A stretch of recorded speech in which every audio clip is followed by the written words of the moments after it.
Hi and welcome to Self-Holistic Health. Today we're looking at the stress-symptom diagram. This diagram will allow you to differentiate between chasing symptoms and finding the cause of your current health issues. So let's take a look. We start with the brain and the body, and then the communication system between the two. So that's made up of the blood, the hormones, and the nerves. Now, when that's working efficiently, we have what's called normal function. So the body's working at 100%.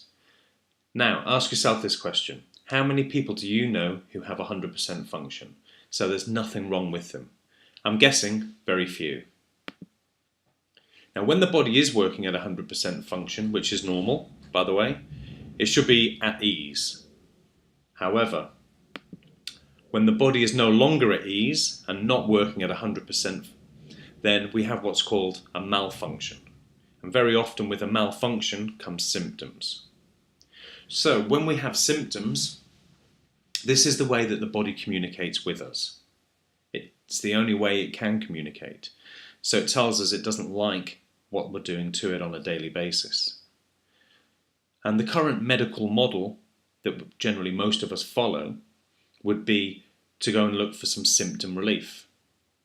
Generally in the form of pills, which will help to get rid of the pain or to mask the symptoms, which is fine in the short term, but as a long-term strategy, not ideal, as the symptoms will generally get bigger and bigger and bigger, until such a time as we have a serious health problem, and then we're referred to a surgeon, and the surgeon may then remove the offending part.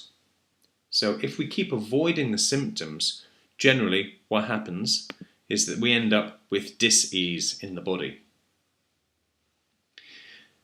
Now, what's the cause of all of this? Well, every single time it comes back to stress.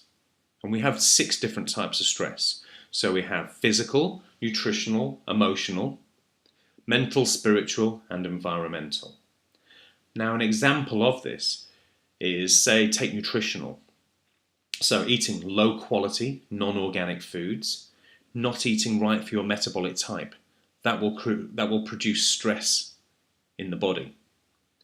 Or exercise. If you do too much working out, not enough working in for the amount of energy that your body has, that will create stress. Environmental, then drinking tap water, which is full of toxins and chemicals. Personal hygiene products, again, containing lots of chemicals. All of these types of stress are summated in the body. So the body doesn't differentiate between them. It just lumps them all together and reacts accordingly, releasing stress hormones. This is when we no longer have 100% function or a malfunction, which leads to symptoms, which leads to dis-ease in the body. So, my advice to you is don't chase the symptoms, find the cause, and deal with it. Thanks for listening.